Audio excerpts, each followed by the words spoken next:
আজকে রামনবমী উপলক্ষে মার্কেট বন্ধ ছিল। তো কালকে আবার আমরা মার্কেটে ফিরে আসবো। তার আগে একটু আপডেট করে নিই নিজেদেরকে। যদি এখনো পর্যন্ত ফলো না করে থাকেন তাহলে অবশ্যই ফলো করতে ভুলবেন না। তো বিষয়টা হচ্ছে, অনেকেই আমাকে ফোন করেছিল, জিজ্ঞেস করছে যে গোল্ড সিলভার লোয়ার লেভেল থেকে অনেকটাই বেশি উপরে উঠে এসছে, তো এখন কি করা উচিত। ওটা আসছি এক্ষুনি। প্রথমে একটু ওয়ার নিয়ে আলোচনা করেন। এখন যা পরিস্থিতি রয়েছে, ডোনাল্ড ট্রাম্প প্রথমে ইরানকে 2 দিনের জন্য সময় দিয়েছিলেন, তারপরে 5 দিনের জন্য সময় দিয়েছিলেন, বলেছিলেন যে একটা কনস্ট্রাকটিভ ডিসকাশন চলছে। এরপরে যখন তিনি শর্ত সাপেক্ষ বলেছিলেন, যে 15টা শর্ত দিয়েছিলেন, তার মধ্যে 2-1টা আমি উল্লেখ করছি এখানে, যে ওদের নিউক্লিয়ার যে প্রোগ্রাম, ডেভেলপমেন্ট প্রোগ্রাম, ওটাকে বন্ধ করতে হবে, এবং যে স্যাংশনস গুলো আছে সেগুলো থাকবে, এবং এই যুদ্ধ তালে বিরতি হবে, এবং হরমুজটাকে ইউএস এর আন্ডারে ছেড়ে দিতে হবে।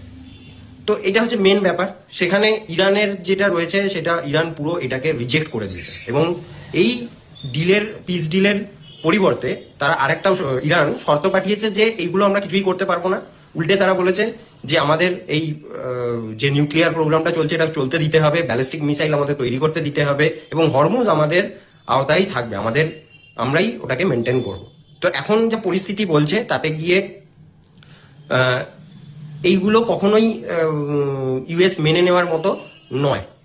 তো পরবর্তীতে কি হবে সেটা তো সময় বলবে, কিন্তু এখন ডোনাল্ড ট্রাম্প বলেছে আমরা 1 মাস পর্যন্ত যুদ্ধ স্থগিত রাখবো। প্রথমে 2 দিন, তারপর 5 দিন, তারপরে 1 মাস, সেটা গিয়ে ঠেকেছে। তো এই পরিস্থিতিতে হরমুজ যখন প্রথমে এই অ্যানাউন্সের পরেই ক্রুড অয়েল এবং ন্যাচারাল গ্যাসের দামটা একটু কমেছিল, কিন্তু পরবর্তীতে আবার ওখান থেকে রিকভারি আস্তে আস্তে শুরু হয়েছে। তো দেখা যাক কতদূর পর্যন্ত যেতে পারে। সেই হেতু গোল্ড সিলভারের যে আমি নিচে ওপরের রেজিস্ট্যান্সটাই দিয়ে দিচ্ছি।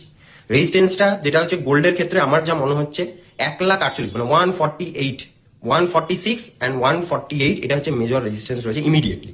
তারপরে হবে, ওটার উপরে গেলে আবার যাবে 155, 160 অব্দি চলে যেতে পারে গোল্ডের ক্ষেত্রে। আর সিলভারের ক্ষেত্রে 2,48,000 টু 50,000, 2,48,000 টু 2,50,000 হচ্ছে রেজিস্ট্যান্স রয়েছে।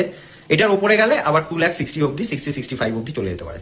তো ট্রেন্ড রিভার্সাল ওখান থেকেই আসবে, কিন্তু এখনো পর্যন্ত ওইখানে আসলে একটা প্রেশার আমরা হয়তো দেখতে পারি, এবং নিচে ওই 2 লাখ, সিলভারের ক্ষেত্রে 2,25,000, আর গোল্ডের ক্ষেত্রে 1,40,000, 42,000 এরকম একটা রেজিস্ট্যান্স রয়েছে, এই সাপোর্ট রয়েছে। তো ওটা ব্রেক করলে আবার নিচের লেভেলে যাবে। এটা হলো গোল্ড আর সিলভারের ক্ষেত্রে।